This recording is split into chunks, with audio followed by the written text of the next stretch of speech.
The counseling room. Feeling stressed and anxious is part of everyday life. However, what amounts to stress for one person can be a breeze for somebody else. We all respond differently to stress. Anxiety disorders are among the most common counseling issues. According to Dr. Blacker, an amazing 35% of all problems relate directly to stress and anxiety.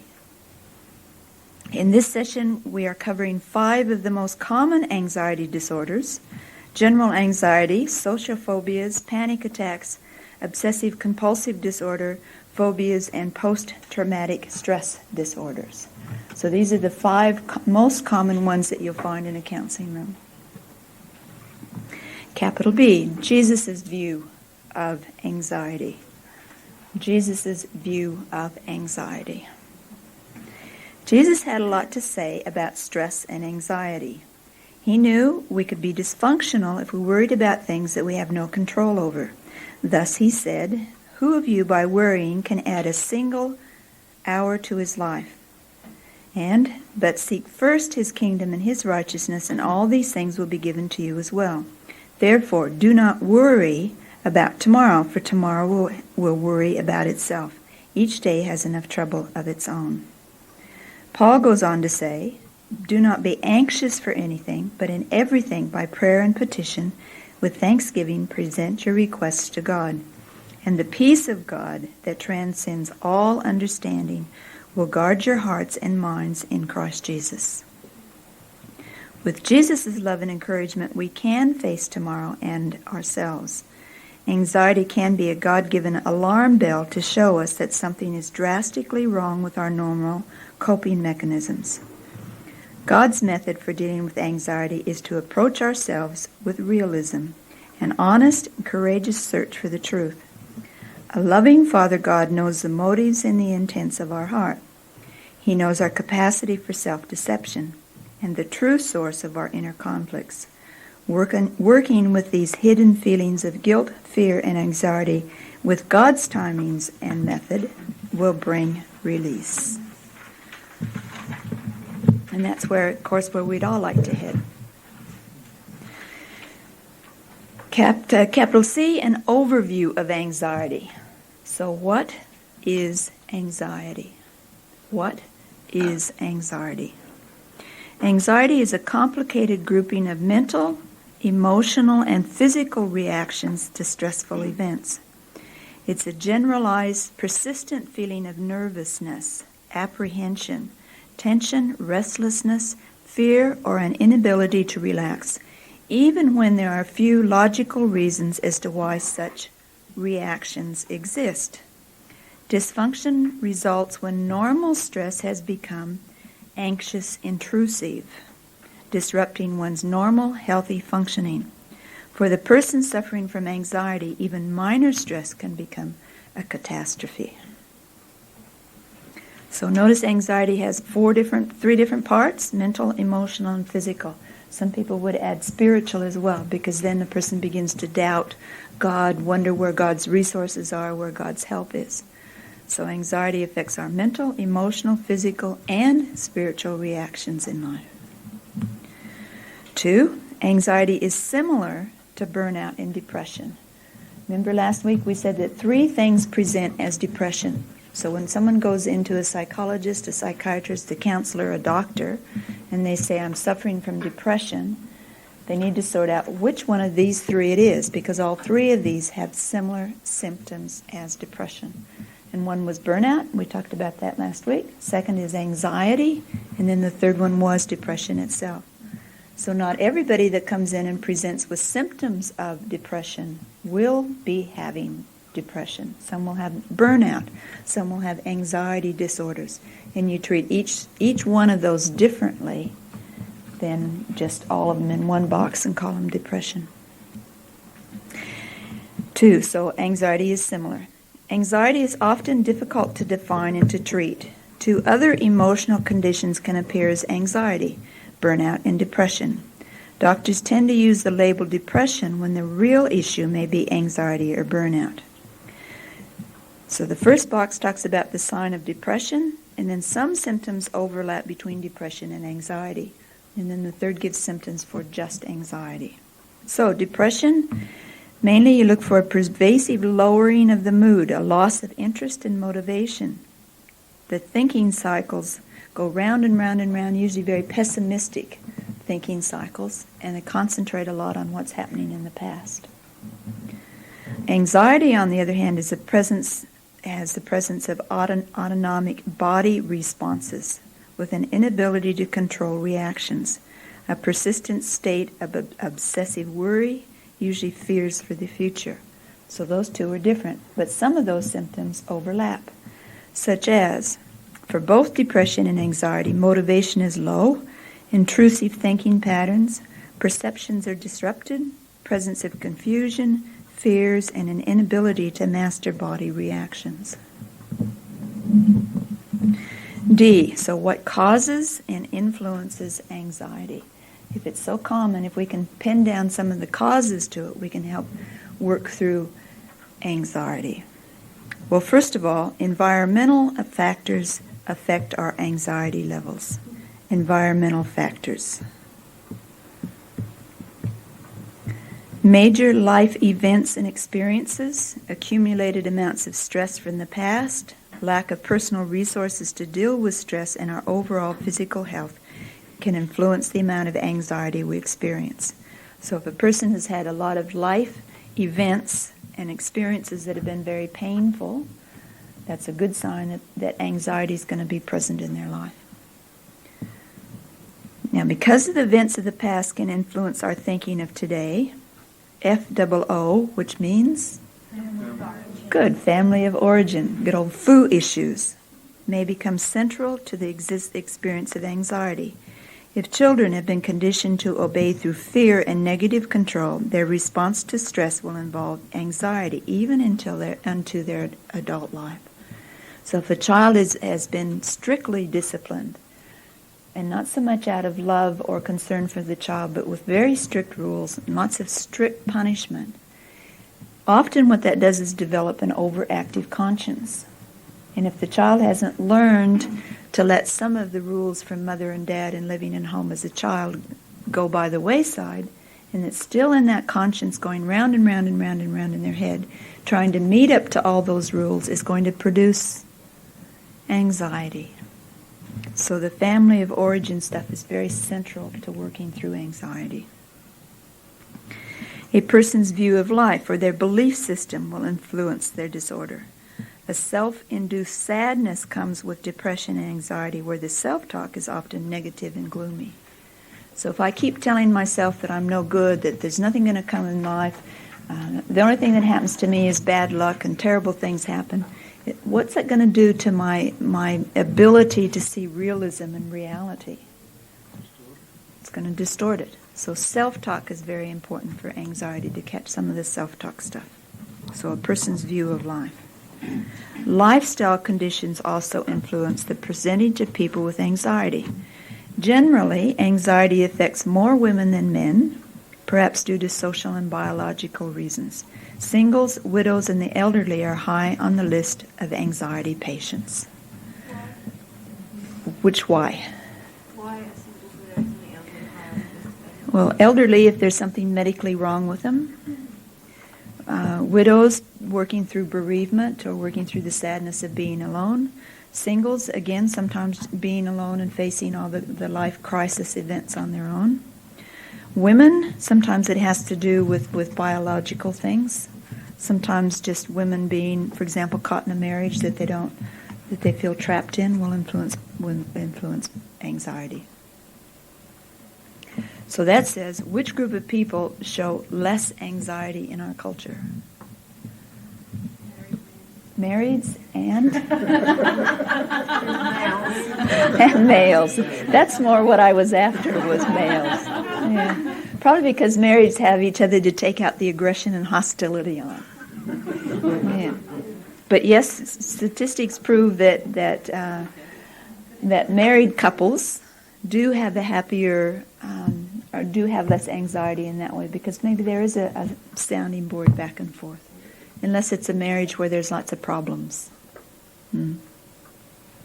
So singles, widows, elderly are high on the list. We can understand why elderly for lots of different reasons. 2, biological factors in anxiety.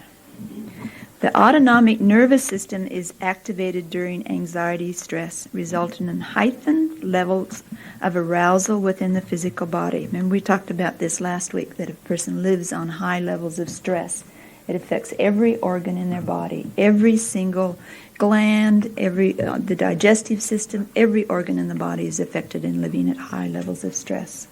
So, same with anxiety. There may be responses to stress with the skin, blood vessels, the startled reflex, increased heartbeat.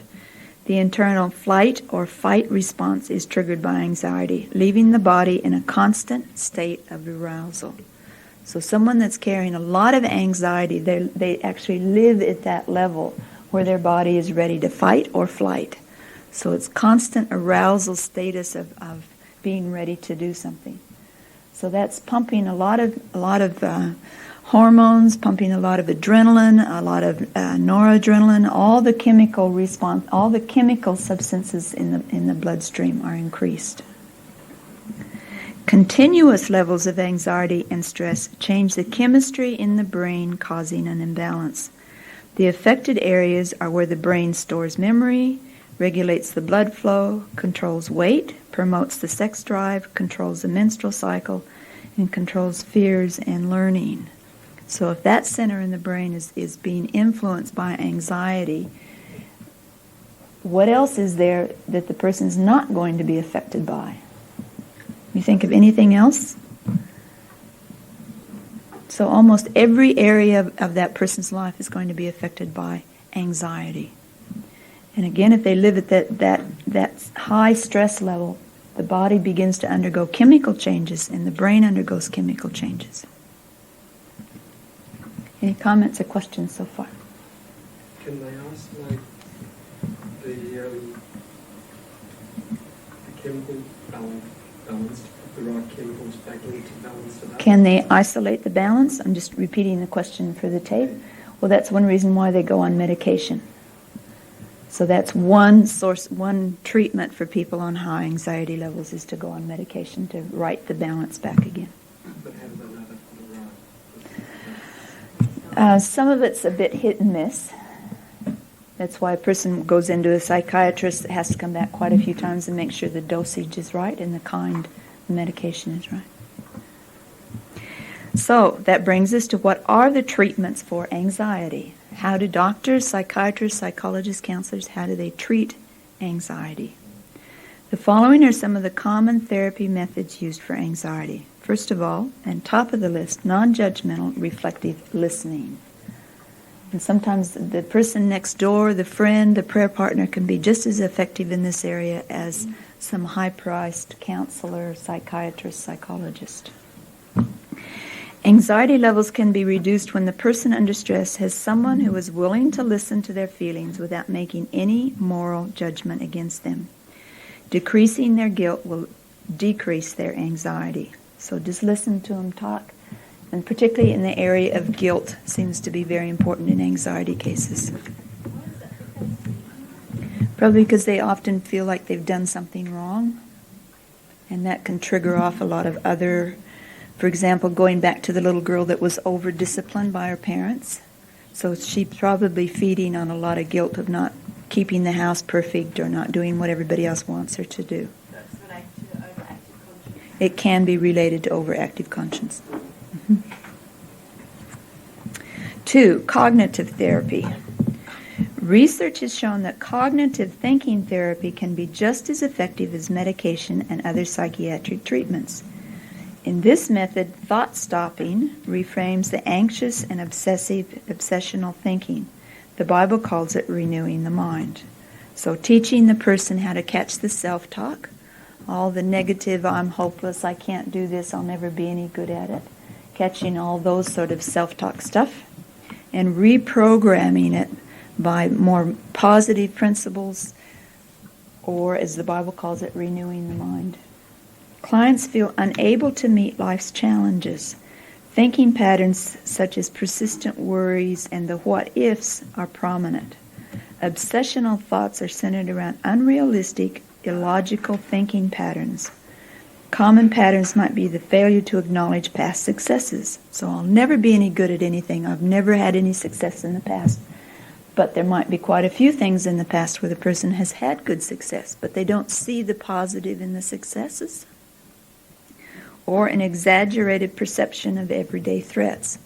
The war overseas might be going to affect the petrol prices, so I better go get enough petrol today and for tomorrow and for next week and next year. So an unreasonable, over-the-top perception of everyday threats. Giving themselves ultimatum. Okay, if I do this just perfect today, then maybe I can feel better this evening, or this evening I'll take a break watching my favorite show. So I've got to do this just perfect right now. And if I don't do this just perfect right now, I can't do that tonight. So giving themselves ultimatums. Continued anticipation of failures. So I've never been any good, so I won't be any good in the future, so why even try? Overestimating the chances of disaster. Maybe a flood's going to hit Melbourne next week because it's supposed to rain a lot. So overestimating the chances of disaster. Or obsessional reviews of past mistake, where the mind just goes round and round and round and round on what might just seem like to us a fairly simple or understandable mistake. To someone caught in anxiety, it just goes round and round and round and round. 100 replays of, well, now maybe if I did this, or maybe I could have done that, or if I'd said this, and just goes round and round and round and round. Success in this treatment is linked to how experienced the counselor is in catching the problem thinking and how much the client practices the treatment. Susan, Mm-hmm. if you have a client with persistent negative thinking, Mm-hmm. when do you actually stop the client with that thought and start feeding him with some positive thoughts? Or do you stop him, or do you just allow him to continue till he's run out? By allowing him to continue till he's run out, you get a pretty good understanding of what the main thoughts are. But somewhere in there, you need to begin to teach that person about self-talk and begin to catch him. Now, someone who's really good at catching self-talk sort of stuff might do 2 or 3 sessions, and that's all they do is just self-talk stuff. And then lots of homework, all right, I want you to check yourself every 2 minutes and write down one thought. And then the next day, check yourself every 5 minutes and just write down a thought. Just start making a diary of the thoughts. So someone that's really a counselor that works well in this area puts a lot of effort into actually catching the thoughts for that person. So the more experienced the counselor is in doing this, the better success that they have. But it involves lots of effort. Because most of us think, how many thoughts a minute? Some extraordinary amount of thoughts just flip in and out of our minds without us even being aware of it. So even to get somebody to sit down and begin to write out their self-talk thinking is a major accomplishment. So success in this is if a counselor really knows what they're doing in this area. Example, work on identifying your catastrophe self-statements by checking your anxious thinking. Put your self-talk apart for reality check. Keep track of your successes in stopping obsessional thoughts. Aim to change your thinking patterns, but only after stopping the negative statement. So this method of counseling almost helps a person overdose on what they're doing and come to the point where they can catch themselves and see how much they're doing it. And it's at that point they can begin to reprogram the whole thing. So it's not trying to talk them into something positive. I mean, you could sit there with someone that's very anxious, high anxious level, anxiety level, and you could talk to them until sun comes up tomorrow morning, but that doesn't help that much. You can tell them about how much success they have in the past or how much the future is going to mean, or on and on and on. You can even talk to them about the Lord a lot. But unless they start getting in touch with their own anxious thinking patterns, it doesn't do all that much good to be logical. So it's helping them catch the amount of negative self-stuff that goes through their thinking before they can begin to change it. So a lot of this would involve a lot of homework for them. A lot of homework for them, yes. Keeping a diary, spot checking every once in a while, trying to catch those 5 different things we were talking about, the feeling like catastrophes, the failures, the exaggerated threats, the the ultimatums and the anticipations. So it's doing a lot of homework on those basic things, because anxious, intrusive thinking patterns revolve around those things. And then after they've been able to catch that thought and see how much negative stuff that they're programming into their computer memory banks, then they can begin to reprogram it in with positive stuff. So it's some counselors do spend a lot of time doing that. Some counselors get to be real specialists in that area.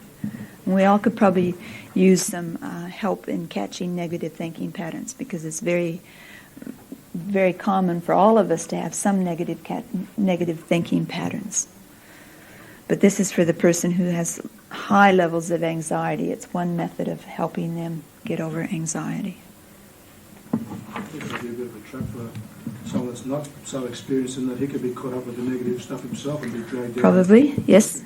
Especially if it's someone that has come week after week after week and they just think they make a breakthrough, but then they're right back to square one. And a lot of anxiety patients are that way. Fiona? I was just thinking, with somebody who's highly anxious, if the sentence, pull your self-talk apart for reality check, don't they fail to see that's not reality though? It depends on how much they can just start recording it and begin to see a pattern in it. And then if they begin to see, okay, 5 times today I underestimated my success in the past, and I can see in reality I have had a lot of successes. I've got the pieces of paper, I've got the pats on the back, I've had the encouragement from people that my boss says I did a really good job. And so to begin to compare what's reality with what the thinking pattern is. So after a while they begin to see a pattern in their thinking. I was thinking of the reality in the catastrophic thinking, the what ifs, because there's nothing to stop that. What if we do have a flood? You know, what if we have a tornado? What if it can go on? Yes. And they don't see that that's not reality. Yeah. Again, by seeing the pattern, you could probably introduce the idea a bit more to them. That this is an example of catastrophe thinking. Was there a catastrophe yesterday? No. Was there one last week? No, but there might be. So you'd work on that. A third method that works well with anxiety patients is called problem-solving therapy. Problem-solving therapy.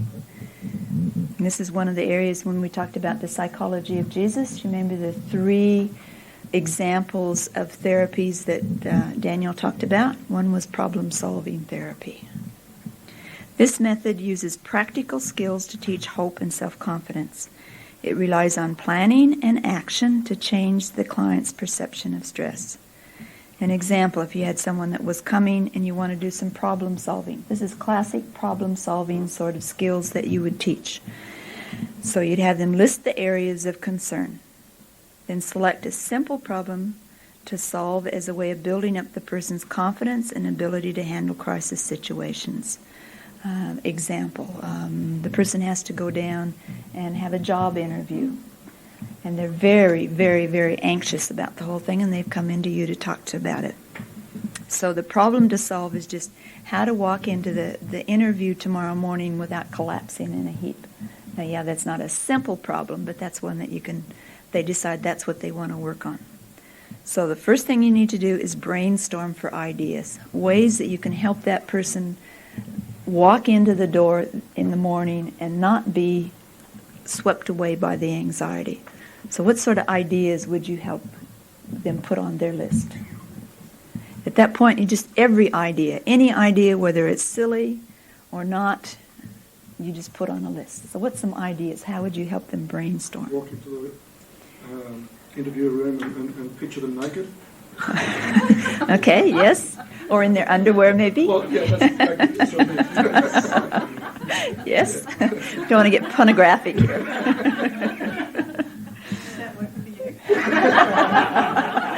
Let's not get personal here. Yes? Yeah? What else? Do some relaxation exercises before you even get in the car to drive. Good. Yes? 3 deep breaths before you open the door. Yeah, good.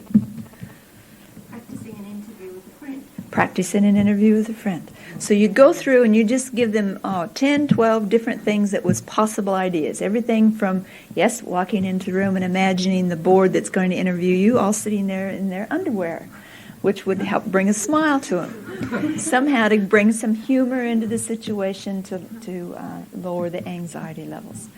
So you brainstorm for ideas, make and carry out a decision. I'm not quite sure how you'd carry out the decision of imagining them there in underwear. Maybe look at Kmart newspaper advertisements for underwear or whatever. But you'd help them make out a plan or the relaxation.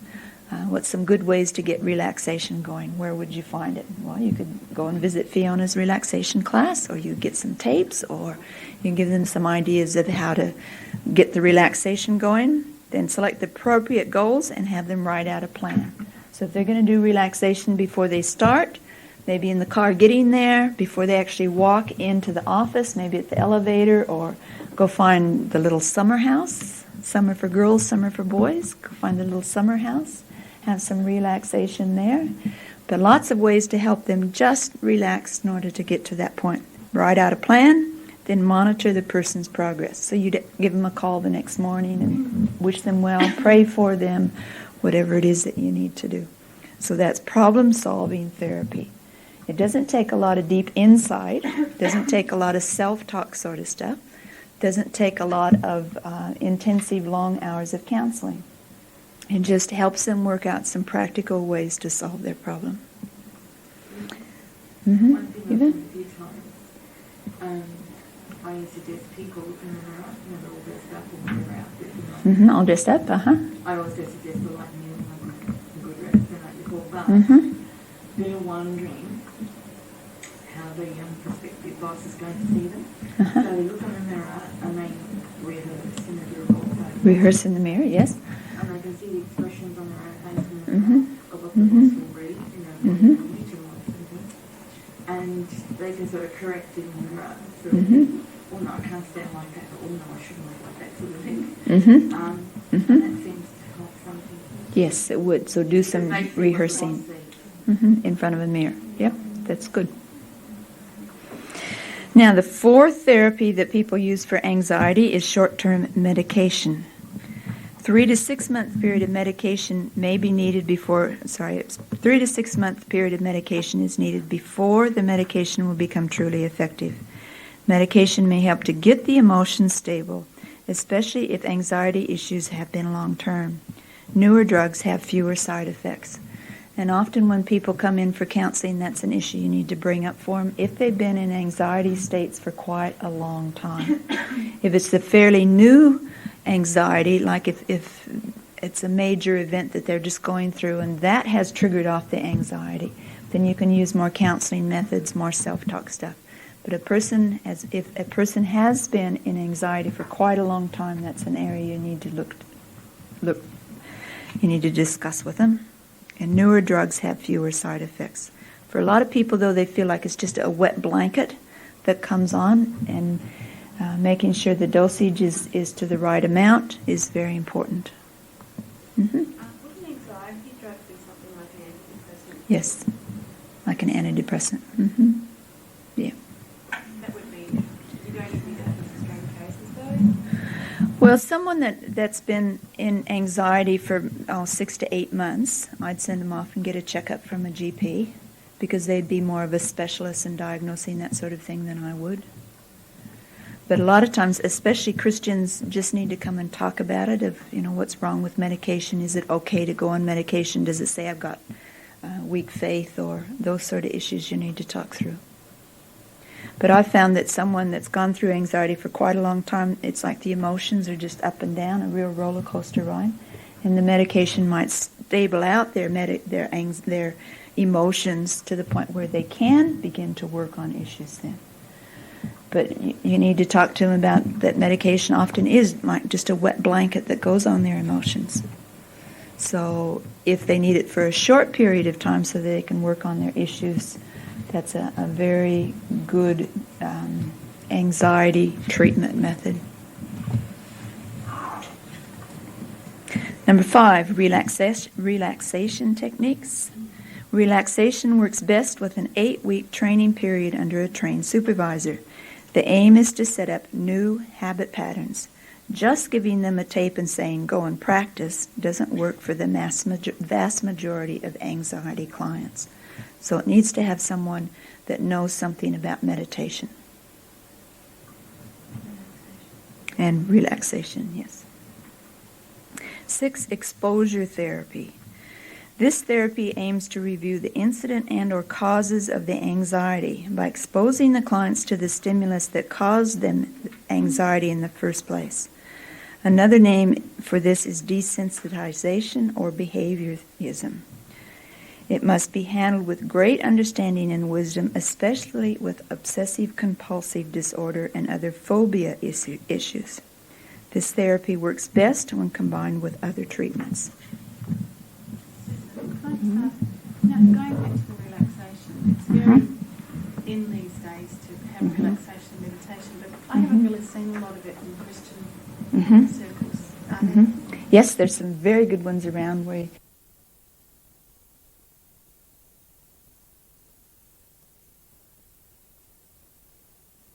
yoga meditations and New Age visualization.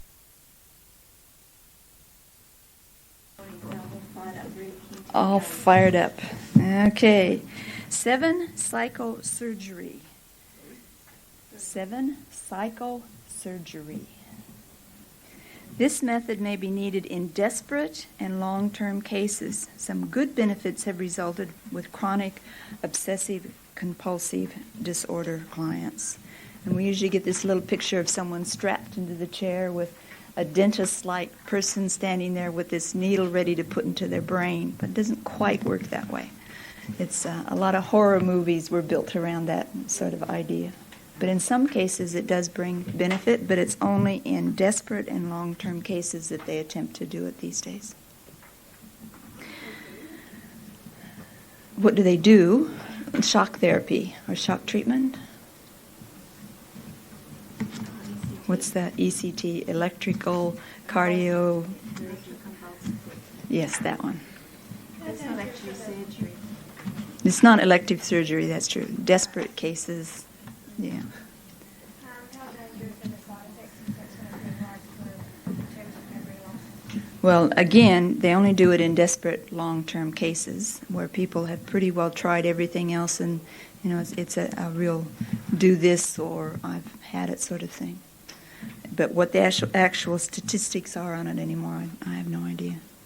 But I know they don't do it very often, so that probably says a lot right there. It used to be a very common method for handling anxiety and depression and all kinds of mental illness that probably could have benefited with other methods of treatment than that.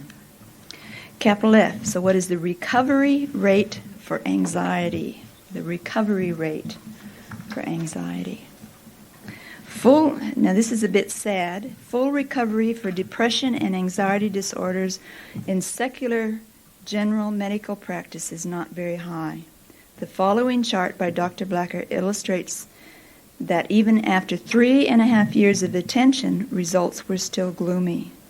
So with depression, percent partially recovered. Now this is major depression. It's not just everyday depression. Next week we'll talk more about depression and we'll get some more facts and figures on depression. Anxiety, 33% recovered. And when anxiety and depression are together, notice again 33% are partially recovered, 33% fully recovered. So depression and anxiety together are bad news. 6% is partial recovery. This is major depression. How do you get more fully recovered than partially recovered? Well, probably partially recovered means they have some side effects, some symptoms they still struggle with. Where fully recovered would mean they don't have any symptoms at all. This poor result is attributed by Dr. Blacker to the fact that many GPs may diagnose anxiety for depression. Okay, hang on back. General medical practice, so this is GPs, so this is the family doctor's treatment of anxiety and depression. So what he's trying to say is that it needs more specialist to treatment, either with psychiatrists, psychologists, counselors trained in that area than GP. So this is general GP, the family doctor statistics. So the poor results is attributed by Dr. Blacker to the fact that many GPs may misdiagnose anxiety for depression or vice versa, or may only medicate for one symptom, although the client may have both anxiety and depression. If left untreated, recovery can take up to 20 years, as those caught in anxiety usually hold deep negative views about themselves and their future. Without help, the client feels little motivation to change, is swayed by low self-esteem to fear more episodes and develops other dysfunctional coping methods. 2, anxiety disorders. So now we'll talk about the 5 main anxiety disorders. First one is generalized anxiety disorder, known as GAD, generalized anxiety disorder. GAD symptoms include feelings of persistent anxiety and inability to relax, apprehension, and fear of events. Automatic body reactions are triggered. Pathological worry is another name for GAD. Even as they work through the issues, those suffering from GAD will find more things to worry about. Reality testing gets lost in the vastness of the worry cycles. So you can have someone that comes in and begins to share with you the things that they're worried about. And you begin to help them work through 1, 2, 3, and by the time you get number 3, they'll come up with 3 other things that they're worried about. So it's like the logical approach doesn't help. It just, more and more things seem to come up for someone caught in GAD. The causes of GAD seem to be connected with traumatic childhood memories involving early life and family-threatening events. Feeling overwhelmed by problems, the client begins to doubt their own resources. The client cycle continues and a fear of coping with the next anxiety experience develops. This creates an overwhelming vacuum effect where the body is in a constant response state of arousal, ready to fight or flight through the next round of dramas. So that person just lives through one drama after another drama after another drama, and so the whole body is just on that pitch level of having to do something in an emergency crisis situation. Disrupted sleeping patterns are common, adding to the confusion, the depression, and the physical problems. The fear of not sleeping develops even more worry and fear, and chronic insomnia may develop. The client develops rituals to go to sleep, which also will need to be addressed. Sleeping pills may be considered for short-term relief. Either that or making sure that they've got their bedroom slippers right by their sort of obsessive-compulsive things to keep going, that they feel if they don't do every one of those things, then they won't get to sleep again tonight. To treat that, would the best thing be to go back to the childhood traumatic event and sort out that? Yes, if you were an insight counselor, that's where you'd head and help them to see how it could have been when they were a 6-month-old baby, mom and dad just terrorized them, or an 8-month-old that they were always yelled at, always shouted at, always over-disciplined, even from a little tiny tacker on up.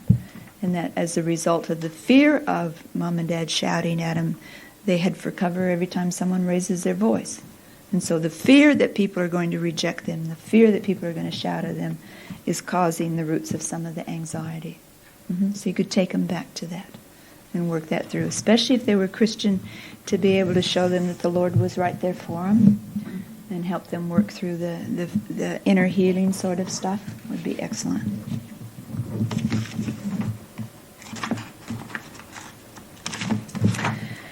B, phobia disorders. Phobia disorders. Number 1, signs and symptoms of a phobia disorder. Phobias are different to simple fear. These are intense fears combining avoidance behaviors and the use of ritual. They may deny or rationalize their behavior. As fear increases, levels of irritation also increase. leaving the person feeling highly distracted and distressed. The person may freeze, not be able to move. They may feel out of control, cry or scream, or panic attacks can result. 2, the causes of this phobia. The causes. Many phobias are based on dysfunctional modeling or horrific exposures to stress. Phobias are influenced by genetic loading, the personal biological system that they've inherited. So if someone grows up in a family where mom is really stressed out about spiders, beyond just the normal simple fear that most people seem to have about spiders, but if it's a really intense phobia about spiders, it's very common for the children to begin picking up the fear of the spiders as well. So it has to do somewhat with the family of origin stuff. 3, helping strategies for general phobias. The best success comes with a combination of medication, cognitive and behavior therapy, exposure therapy, and teaching the client problem-solving skills. So that's addressing all the different kinds of therapy. The client must address all 6 of the following issues for lasting success. So when you're helping someone through general phobias, these are 6 things that they must deal with in order for full recovery. First, they must resolve to face the fear and overcome the body reactions. So just getting them past the fear of facing the fear is very important. The client must stay fully in the anxiety until the fear begins to decay. Talking through their thoughts helps them to concentrate on the actual experience, thus preventing disassociation or blacking out to their automatic body reactions. They must face the feared object or objects until the fear decays up to 4 times a day. They must work through faulty thinking patterns about the object. They must deal with any secondary avoidance patterns. And then they must learn methods to overcome panic attacks if it's necessary, although many phobias do not have accompanying panic reactions. An example is the elevator story.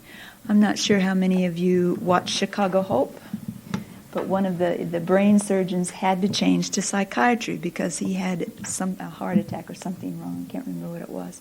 And so one of his first patients was this guy that came in for counseling that couldn't stand going in the elevator. He couldn't stand the sound of it. He couldn't stand the sight of the doors closing back and forth. He could not get into an elevator.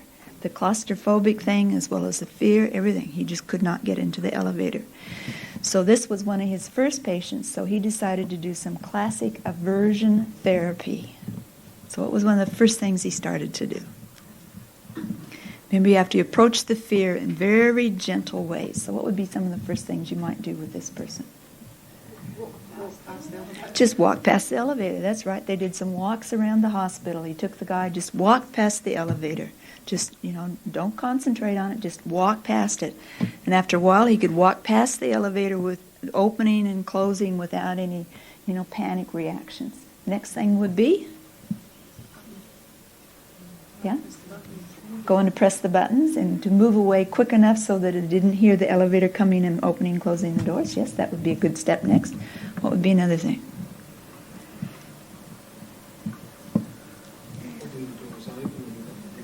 Just standing there watching the doors open. But on the show, in order to do that, first thing they did, and this was some of the funny parts came out, they got 2 chairs and a coffee table. And they'd sit outside the elevators, and that's where they had their morning coffee for 3 or 4 times a day. They'd just come, and of course, they made all kinds of really funny jokes about it. But they'd just sit outside the elevators with their back to the elevator, so the guy could get used to just hearing the sound of the doors opening and closing, opening and closing. And eventually he worked him all the way up to the point where he could go over and touch the elevator buttons, stand there with the doors opening and closing, opening and closing. And eventually he could get inside. And they put the elevator on pause so it wouldn't go anywhere, but just to stand inside with the doors open. And so he got him past that point. And then they put the elevator on hold, and he just stood there and let him open and shut the doors, open and shut the doors, open and shut the doors, open and shut the doors. A lot of patience it would take to do this. But at the end of the story, what happened? The guy was... That would have been almost too tragic if it had happened. But at the end of the story, he could ride up and down the elevator so much. In fact, they couldn't even get him out of the elevator. He just loved it so much. When I was in boarding school, I was scared of moths. In Moths? the bathroom in the evenings, the moths used to come around and fly about. Oh, yeah. Everywhere. It was really dull in the country. Yeah. And my friends got all the moths. I collected all the moths, and the next morning they threw them all at me. Oh, that would probably... I wasn't scared of them anymore. So it worked? Yeah. Oh, good, Denise. It worked. It worked. Yeah.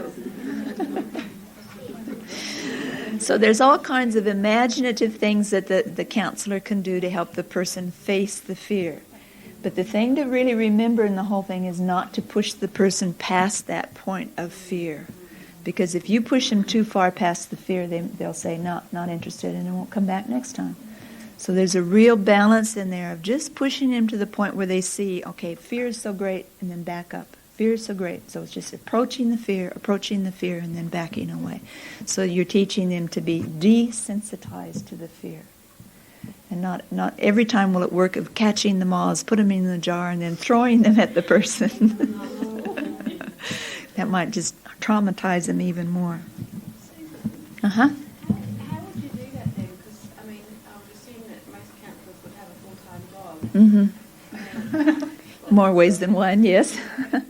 Yes. Exactly. So where would you find the time to be able to spend all of that? Because it needs to be, Yeah. you know, a pretty extensive amount of time and probably fairly intense, I would imagine, because you've got to spend long periods of time. Yes, with long periods of time. How would Yeah. you do that? Well, there are some counselors that actually specialize in this whole area, and so they get pretty good at it fairly quickly. If they spend a concentrated 3 or 4 hours a day for 3 days and work the person up really quick and over it, they might be able to do it. But most cases like this, yes, you're looking at a bit longer term because you've got to go slow and easy. Sometimes you can do like a double hour with a person. I remember working with one girl where it was the fear of spiders. So we started out, had her begin to draw ferns, you know, all the long drooping fronds on the ferns, and just had her draw lots of that.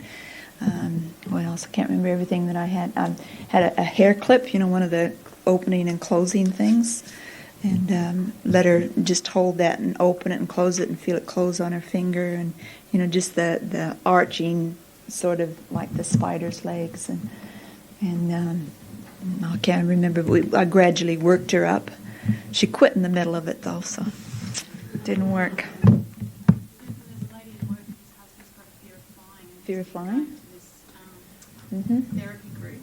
And then recently what happened was all of the people that were having the treatment, they all had a person go with them, but he took them on a flight to On a Queensland. flight? Like it was just a day flight. Uh-huh. And he went throughout the plane checking that everyone was okay, Uh-huh. and so that everyone had a support person, but he was there so Mhm. that anyone got into a panic. I thought that was great. I've never heard of that. Yeah. I'm scared of flying. Where did he draw a sign up?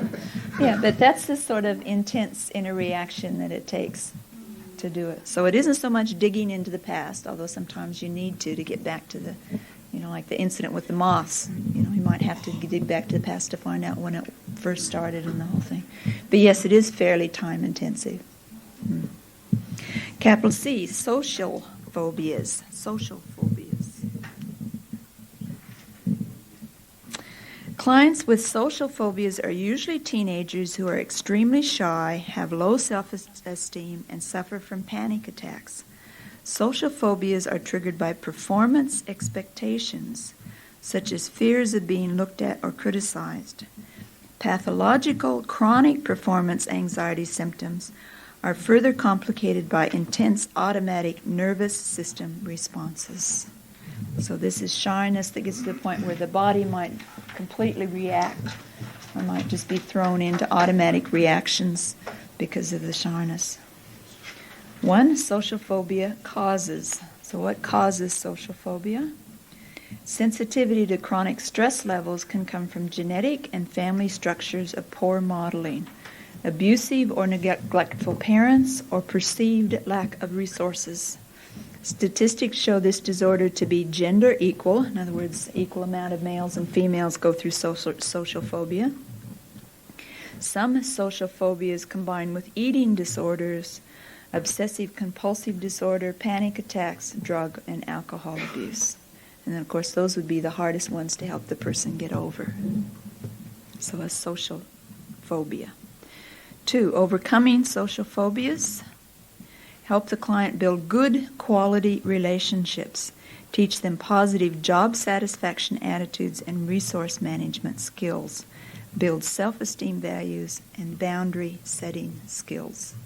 So a teenager that comes in very, very shy, can hardly look you in the eye, has very low self-esteem, very few friends, very few social network, you might investigate the social phobia angle of the whole thing and discover how many intense fears there are. If it's combined with an eating disorder or panic attacks, then you know you've got someone that needs a lot of help. Panic disorders. How about, rather than start this next section, how about let's go have a cuppa. Okay, panic disorders. This is probably one of the more common ones, too, that you'll find in a counseling room. Because panic attacks often come with lots of other fears and phobias and anxiety disorders. So, panic disorders defined. What do we mean by panic disorder? A panic attack is a recurrent attacks of panic accompanied by elaborate schemes or secondary phobic avoidance patterns, either with or without hyperventilation. However, not all panic attacks come with hyperventilation. Again, the panic disorder is based on the arousal of the fight or flight mechanisms within the brain. A common, maybe a common situation of a panic attack might be someone that is supposed to be catching a train, and they're afraid that the train either isn't going to come or that they're not going to catch the train on time. All kinds of different avoidance patterns might start coming into it. So they have to do certain procedures in order for them to catch the train on time and so on. So a panic attack either can come with hyperventilation or not hyperventilation. 2, treatment for panic disorders. Treatment for panic disorders. If panic is combined with fears, phobias, and anxiety patterns, overcoming this disorder is more difficult. The actual panic attack may last a short time, but anxiety may last the whole day. So the actual attack itself might be just a fairly short space of time, but the feelings of anxiety could last the whole day. Many people become caught in repeated cycles of rationalization and denial. They find excuses and or use avoidance methods to handle their fear. The end result may be a greatly reduced lifestyle. All these symptoms must be addressed for success. So if you're counseling someone for panic disorder, all 6 of these things again have to be addressed and overcome in order for success. Which again might be one reason why it was just a 33% success rate. If someone only does 2 of the 6, then they're not going to be fully recovered from whatever the problem is that they're facing. Number 1, block further attacks. In other words, prevent rekindling experiences which renew the fear of attack. So if it's someone that's afraid of, what's a good example? Well, one that I helped a young woman work through was just the fear of climbing steep stairs, particularly concrete ones that were very hard. And she had a real fear of climbing those steps. So it was a phobia, as well as when she got to the point of having to climb the stairs, she triggered into a lot of panic. She panicked at climbing the stairs. So for her to prevent the experiences which renew the fear of attack would have been important for her. In other words, maybe for a short time to find a different way to get to work than having to go upstairs, or finding stairs to go inside the building that were carpeted, because carpeted stairs weren't a problem for her. It was just concrete outside stairs. So block further attacks. Then help overcome the phobic avoidance of fears. Shift the focus from the panic onto the body's reaction. And here, if you teach them how to get over hyperventilating in their panic attack, that's a good way to help them get over the avoidance, to focus on the panic reactions rather than to control the body reactions. Learn how to change thought sequence. CBT, change catastrophe thinking, much like what we talked about with GAD, the generalized anxiety. I knew someone was going to ask that. Cognitive behavior therapy. Sort of like RET stuff. So cognitive behavior therapy. Regain control of breathing exercises, techniques to master and control the breathing. Then they need to address the first cause events, even though it may be lost in the memory of the client, but helping them to see the connection with the first event and the recurrent attacks will be progress. Gaining insight and detachment from the trigger event or events can also help.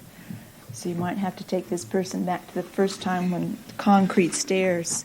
She would have had a traumatic experience as a little girl, falling down and hurting herself on the concrete stairs. So going back, doing some inner healing sort of stuff, but certainly helping her see that that was the cause of her fears today would have been a big help for her. And then relaxation techniques are generally not the answer, but medication may help.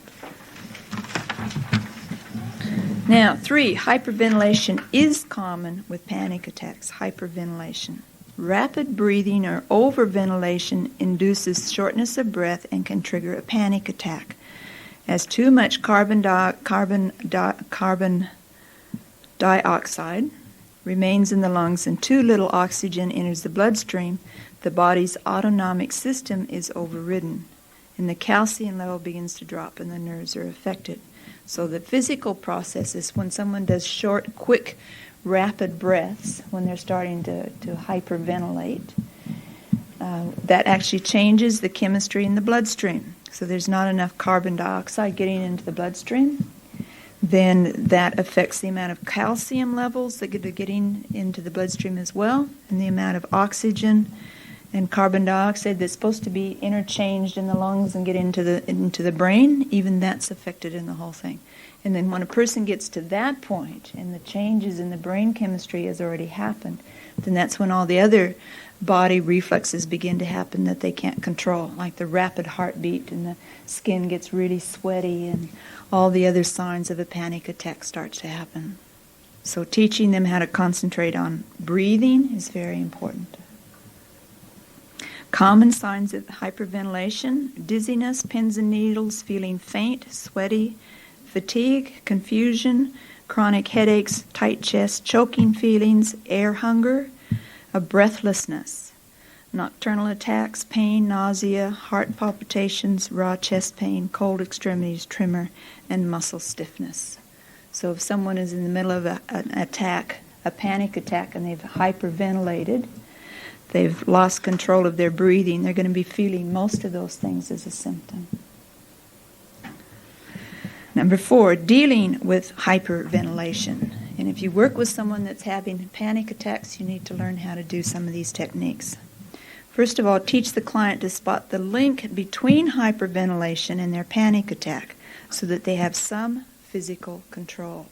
And even that's a major step forward for most people that are caught in panic attack when their breathing gets out of focus. If they can concentrate on their breathing, then at least that's something they can control. Because by the time they get caught in the panic attack and all the fears start coming in and they lose the reality of the situation and the heart starts beating really fast and they feel sweaty and dizzy and all those things, they've almost lost control of the whole situation.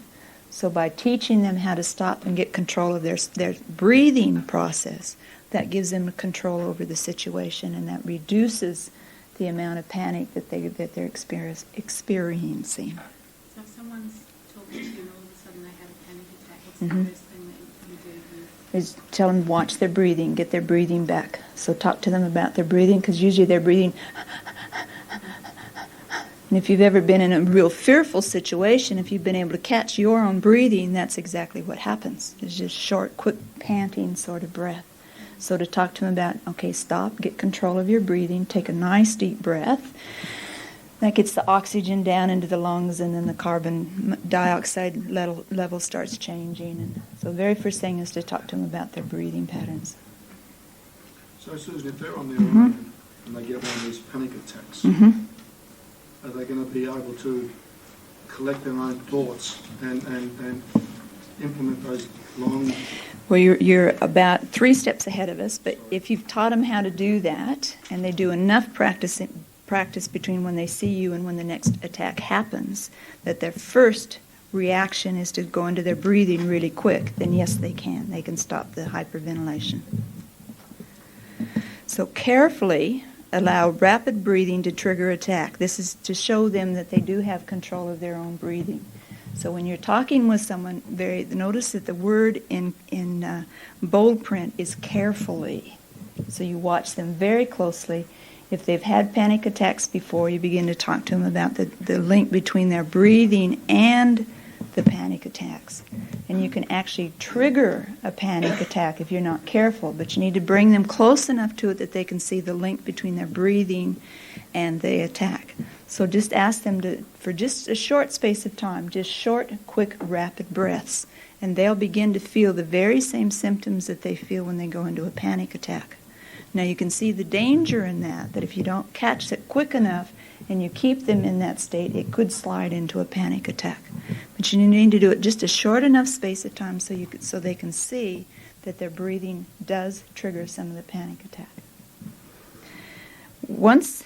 Then learn how to switch off the symptoms by breathing through a long tube. This was Dr. Blacker's suggestion on how to do it. I've never had much success, maybe because it's a bit awkward to go grab this great big long tube and say, here, now breathe through it. But that's one method of getting their breathing back to normal again. But often you can just get them to just do a short, quick breathing, which does begin to trigger the panic attack, and they can see what you're after, and then you can teach them how to overcome it after that. So once they become aware that shallow, uncontrolled breathing is the issue, they can set up ways to manage their breathing rate. And then often sighing and yawning are secondary behaviors of someone starting a panic attack. Because again, it's not getting enough oxygen to the brain, enough carbon dioxide. Monoxide's from cars, dioxide's what we breathe. Then practice cognitive isometric relaxation techniques. Do a lot of yoga positions there on the train platform. She's probably more. Cool. That would be a bit. Isometric relaxation. I thought some yoga you tense areas up and then relax them. You're aware of those muscle groups? Well, could be that it's a little bit different because yoga is more postures, positions than it is. But you hold, isometric, you hold the muscle tight for a longer period of time than you do yoga. Than you do during yoga, yeah. And then you release it, yeah. So teaching them isometric relaxation techniques. And then practice slow diaphragmatic, what a big word, breathing to increase the amount of oxygen in the lungs. Use a timer and practice 10 seconds deep breathing and 10 seconds pause. So teach them the 10 seconds deep breathe, really deep breathe for 10 seconds, and then to hold your breath for 10 seconds.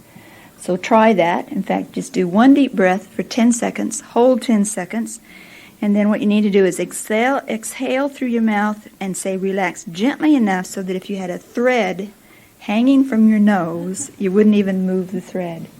So deep breath, hold it for 10 seconds, then slowly let go of it, saying relax without moving that thread. So, and you don't even move the thread that's hanging on your nose. Now, if they're concentrating doing those breathing techniques, that's going to help stop the whole panic attack, because they're so concentrating on breathing techniques that then the rest of the body processes begin to slow down as well. So teach them how to deep breathe. 10 seconds on, 10 seconds off, and then remember the string that's attached to your... I suppose that's so that they don't let the breath out too quick and too, just blow it out so quick that it doesn't cause the release that you're after. So it's the slow letting go of the breath very gently that helps bring down the carbon dioxide levels as well. So those are handy things to learn if you work with someone that is hyperventilating as far as panic attacks go. Any questions on any of that? I'm seeing a paper bag used. Yes. Yes. Sometimes a person, you can teach them how to do that, just to breathe slow and gently into a paper bag. Again, it's the concentrating on the breathing that brings them out of the panic attack. Yeah, and it does change the levels of the carbon dioxide in their breath because they're breathing it back in, and it brings it down fairly quick. So yes, that's a common procedure too. Mm-hmm. They don't do anything about controlling. Then usually the panic attack gets worse, depending on the anxiety problem that they've got and the fears that they have. Yeah. Going back to number 3. Number 3? More on nocturnal attacks. What was that? Probably where are we up to in the symptoms?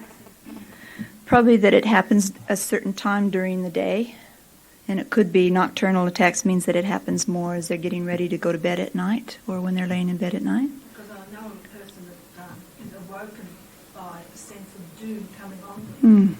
So how would you treat this person or advise this person? Well, you probably have to find out exactly what the disorder is.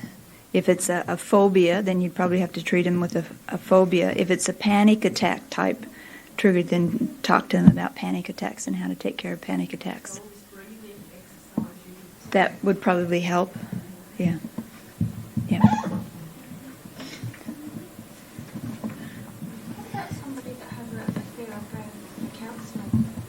Fear of going for counseling. How do you do aversion therapy with somebody? Is that what you mean? Well, I know somebody in England, and she has panic attacks, and she's had this for years and years. She can't go out of the house. Yes. I had a fax from her last week, and she said that she was going to see a counsellor, but she was worried about having a panic attack about going to see her. Yeah. Well, in the days of the internet, maybe that's one way, if she can find an internet counselor that would help her with it. But yes, a lot of these fears get to the point where people don't even leave the house. They come up with lots of avoidance patterns, lots of explaining it away as to why they're not leaving the house. But the fear is so debilitating.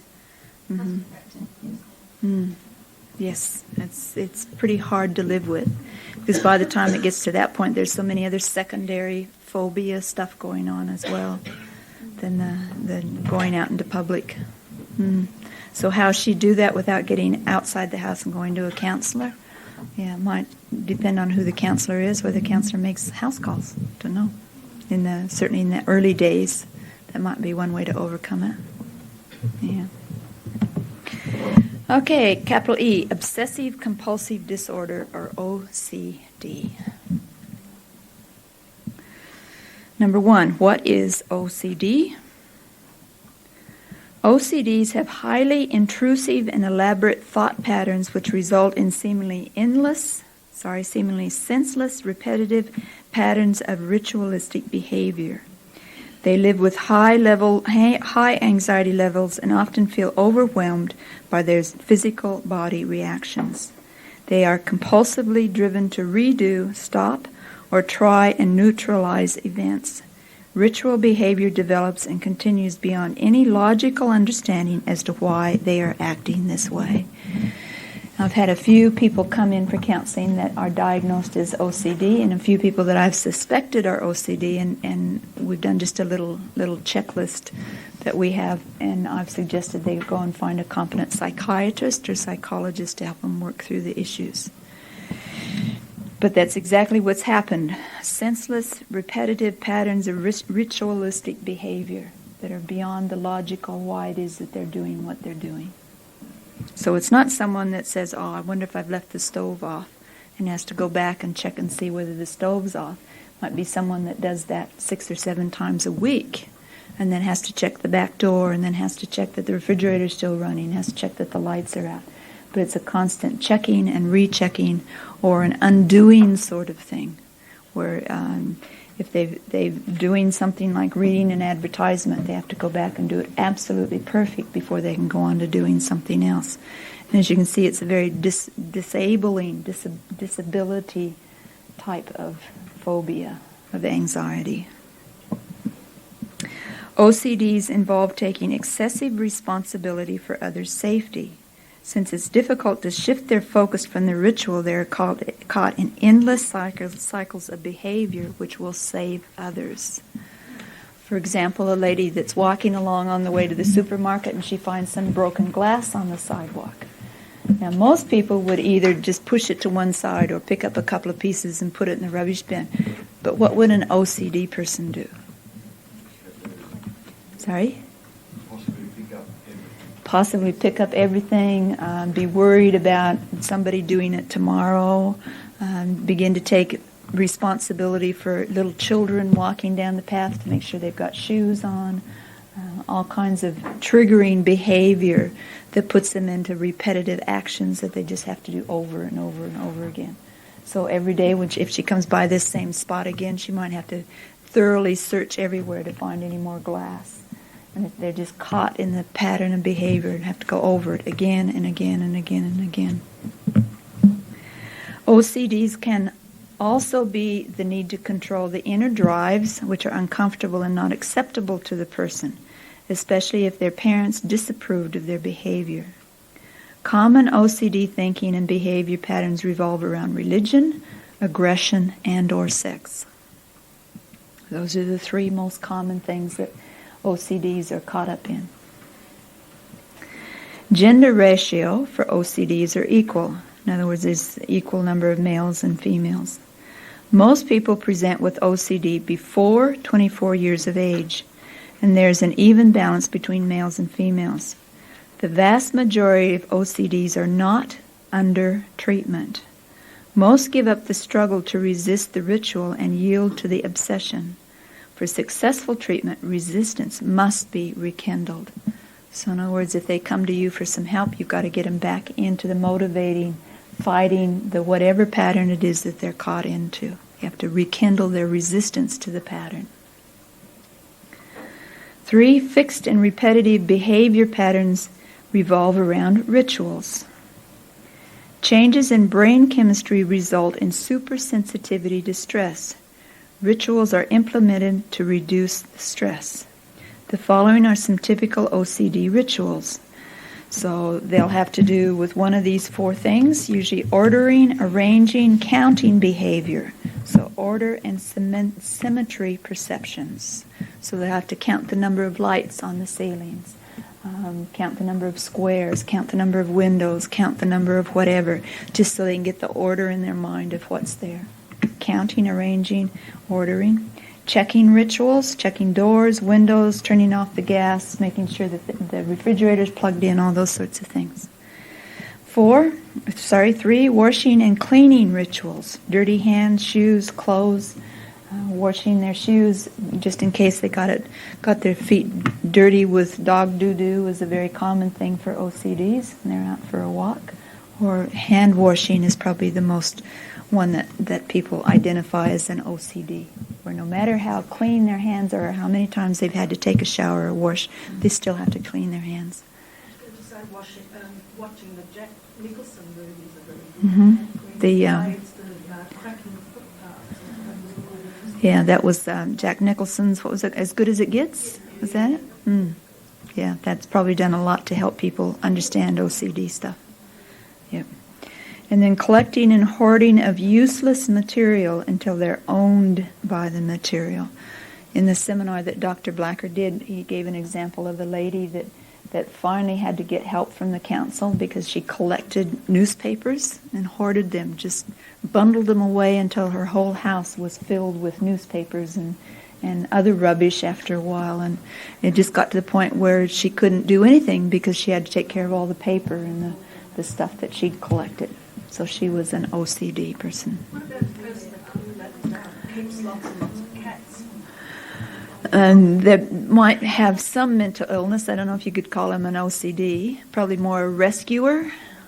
Yeah. Martin?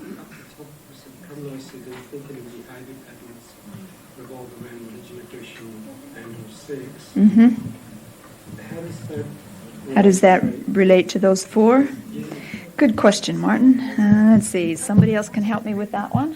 What about something like constantly needing to clean yourself with the belief, maybe a religious belief that you're dirty on the inside, and the only way you're going to get clean is by washing. And yeah, that could be. So the basis for that sort of cleaning ritual might be a belief, a religious belief. Bible bashing is another thing. Yeah, that might. Or certainly I'm not sure quite why that statement would say just those threes, because some of it would be the safety issue, making sure that the house is protected, that the doors are locked, and the fear of an invasion, maybe fear of aggression, that might be. Sorry? Fear of rape.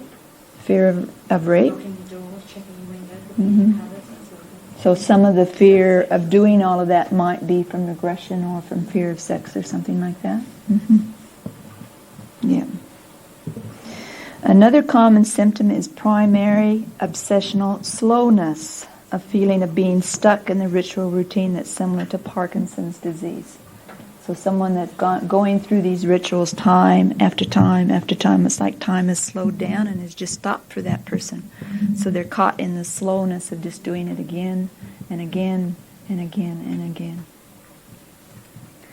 This disorder is most complicated and life-controlling when pathological worry is combined with panic attacks. And that person needs to be referred to qualified specialists. An average GP or counselor might know enough if it's just OCD, but when it's combined with pathological worry or when it's combined with panic attacks, they need some specialist help in that area. Mm-hmm. People who suffer from OCD know that they actually have OCD, or is it something that they just don't realise that they wash their hands 50 times a day? When it gets to that point, they know that there's something wrong. The earlier stages, they might not realize that something's wrong. They might just think that their hands are dirty, and so they've got to go ahead and do it. But when it gets to the point where it's observable by other people, they probably would feel they've got something wrong. But again, it said that most OCDs are not diagnosed. So a certain level of all of this would just go by as they think it would be normal for themselves. Because that's part of the problem, is just to explain it away, rationalize it away, of say they're doing this because of whatever. So a lot of rationalization goes into it. Post-traumatic stress disorder. Post-traumatic stress disorder. PTSD is defined as, so in that blank, PTSD doesn't roll quite off the tongue as well as OCD. So post-traumatic stress disorder is a severe anxiety state that occurs after traumatic events. It really should be post-traumatic fear disorder would be a better label, as this distress comes from an intense fear as they're reliving that event. So the stress has actually gone into fear more than it is into stress. Symptoms of post-traumatic stress disorder. They can have intrusive memories, flashbacks of the traumatic event or events, sleep disturbances, nightmares, insomnia, autonomic body responses, fight or flight reactions, skin, blood vessels, heartbeat, startle response are all heightened. They begin avoidance patterns, resulting in secondary phobias of the things or events that remind the person of the trauma. The numbing of the emotions, such as lost empathy when they can't feel for others. Detachment dulls the expectancy, continues the shock, and the depressive symptoms result. Feelings of helplessness, fear, being trapped, or feeling responsible are also common symptoms of post-traumatic stress disorder. This one's fairly received a lot more education for the general populace on post-traumatic stress disorder, with all the traumatic things that have been happening in society within the last 5 years. So a lot of the bombing incidents. But this has been an issue for people probably all the way back to the Garden of Eden. People have felt traumatized by some event that they've gone through.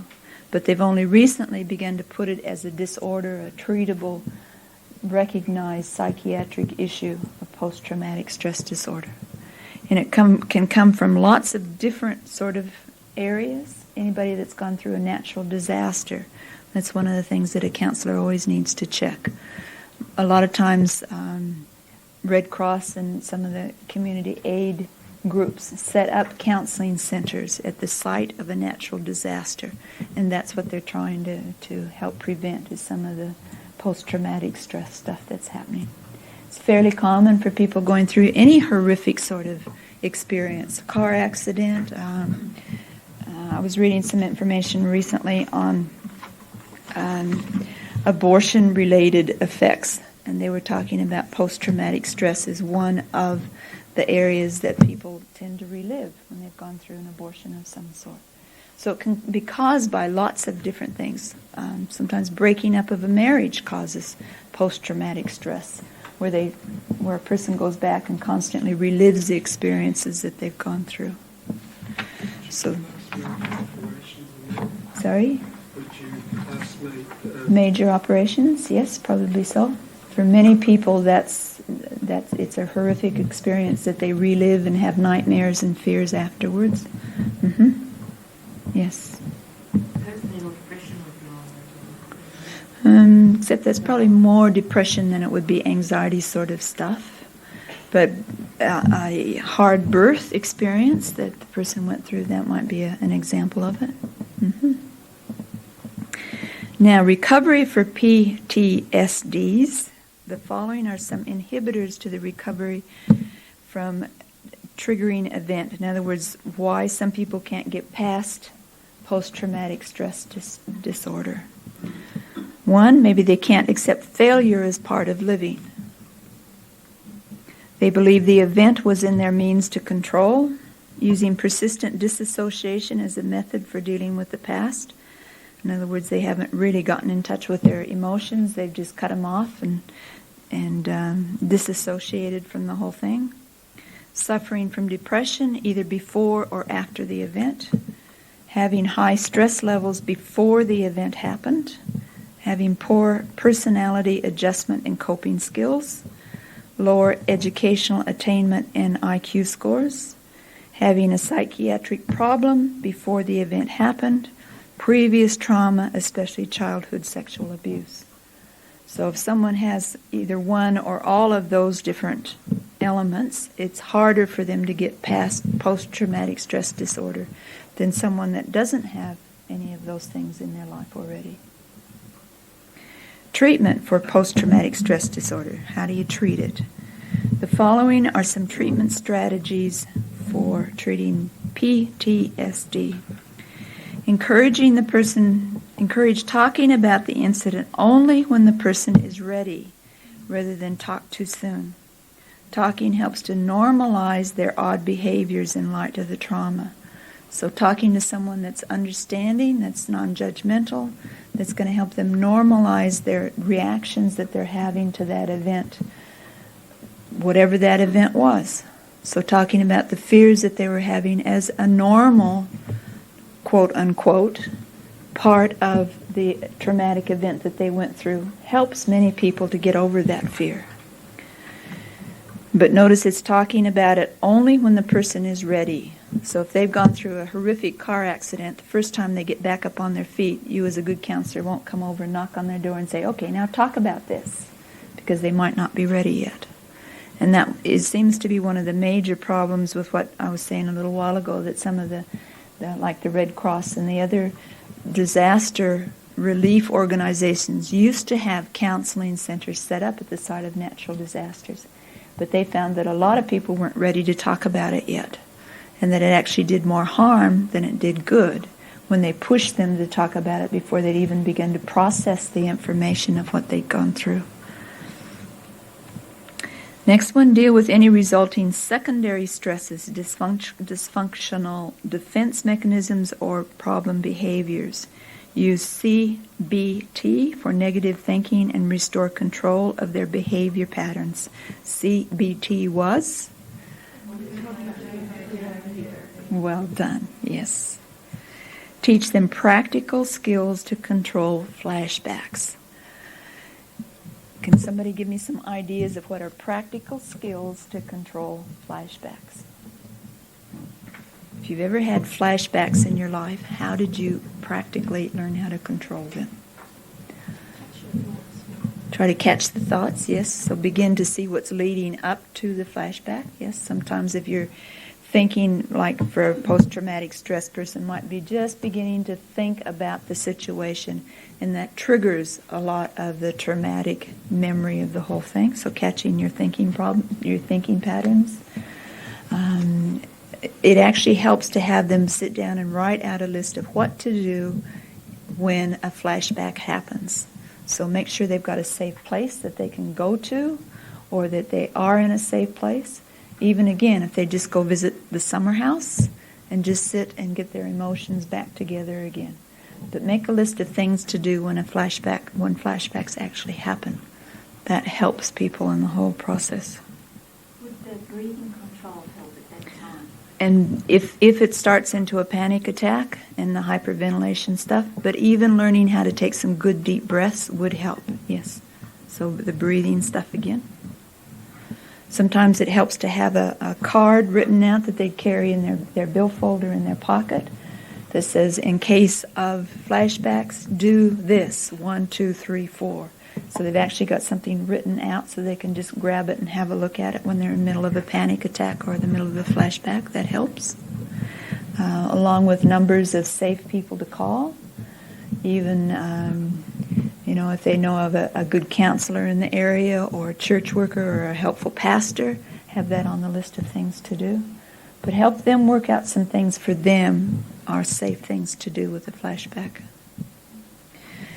D, deal with any persistent disassociation, distraction, and morbid thinking patterns.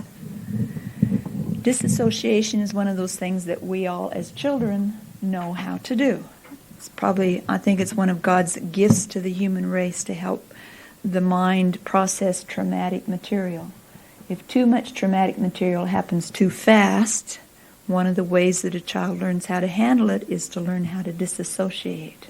In other words, just to cut off from where they are at that experience. And we all do it. You're sitting in a lecture and it's getting to be 9:30 and Susan is just going on and on and on. And pretty soon we find ourselves thinking about tomorrow breakfast or what we have to do tomorrow or how good the bed's going to feel or how good the shower's going to feel or whatever. And that's called disassociation. So it's a natural process that we all do. But someone going through post-traumatic stress disorder, it comes to such a point that they disassociate very quickly from their emotions or from the situation that they're in. Their mind just goes elsewhere. So you have to help them learn how to control the disassociation.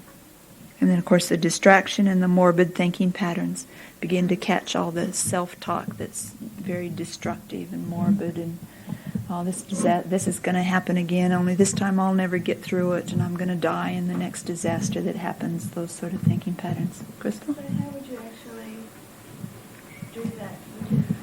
Catch the disassociation. Like when they start to disassociate, Mm-hmm. they have you switch into their mind and then they switch off. Mm-hmm. What would you do? Would you say, when you switch off, like you've got to teach them how. Exactly. You've got to teach them how to.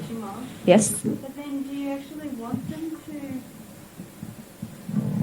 I know that you want them to connect again, Mm-hmm. but you don't want them to connect too much that they're re-traumatized. That's true. Good. So you don't want them to connect so much that they're re-traumatized. Yes. So would you do that? Would you get them in touch with their emotions in the counselling stage? Yes, that would be a good way to do it. Depends on how disabling, how disabilitant.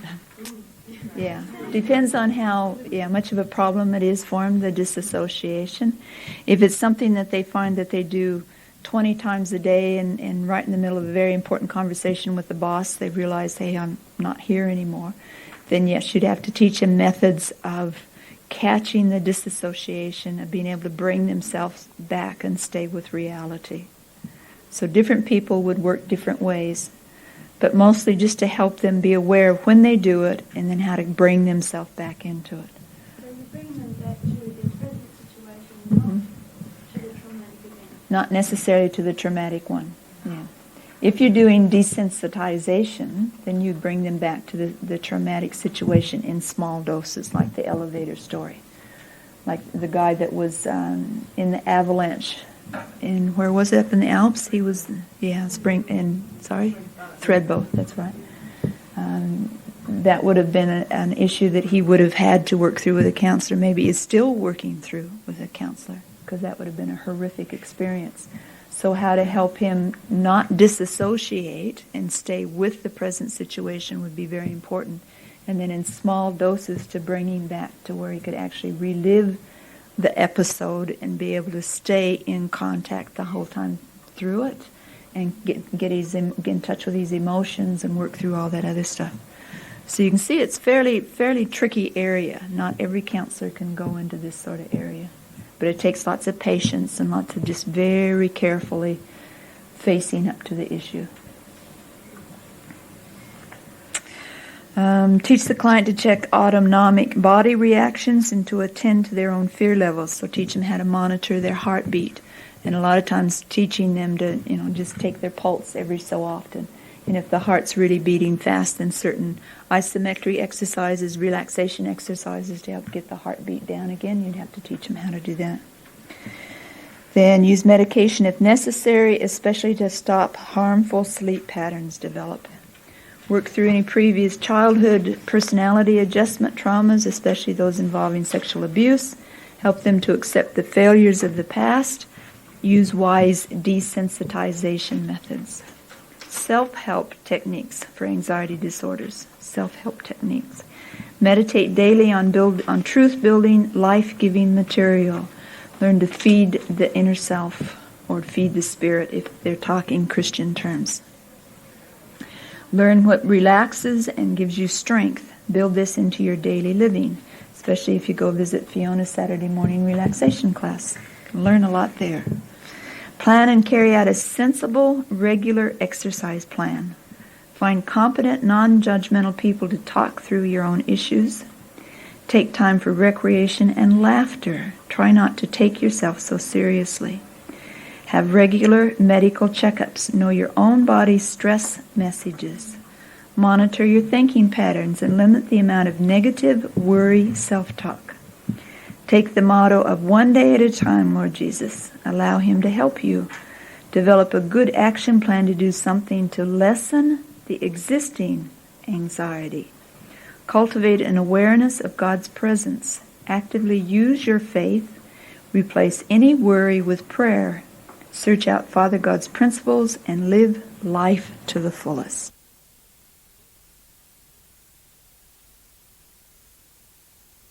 Cycles is also valuable. And hopefully after we've finished all of this chapter, this session, you'll be able to recognize more anxiety in your own life and how to deal with it. Any questions?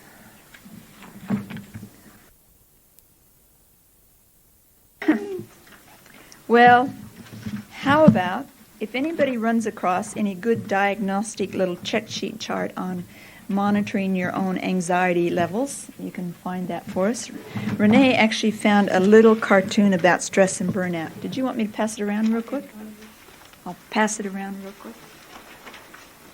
Should have done that at the beginning of the class. Okay, any last minute questions? Comments? Gripes? Groans? Remember, next week we're covering depression, so we'll talk about another very, very common issue in the counseling room. The good news, according to Dr. Blacker, is that up to 95% of depression is curable. So it's anxiety-related depression that's a bit gloomier statistics in the whole thing. So next week we're talking about depression. The week after that, Daniel's going to do schizophrenia and bipolar. And then we have a workshop. Remember, it's on Saturday this time, not Tuesday night. So Fiona can't have her relaxation class that Saturday morning. Not going to work. All right, any questions? Okay, how about I pray for you real quick while you pass around the cartoon and you can have a chuckle on it. Well, Lord Jesus, thank you that you do have answers for depression, for anxiety, for stress, for all these things that in our modern society seem to be so prevalent. So Lord, help us to allow you to teach us about our own anxiety levels. Help us, Lord, to recognize any thinking patterns that would lead us more and more into worry and doubt and unbelief and all those other things that get lodged into our thinking patterns. So Lord, I put this group of people into your hands. I thank you for their obedience and their willingness to do what it is that you're asking them to do. So your richest blessing on each one, Lord Jesus. In your precious name, amen. And see you all next week. The world's going to fall apart. In fact, when a person gets to say that, it's almost like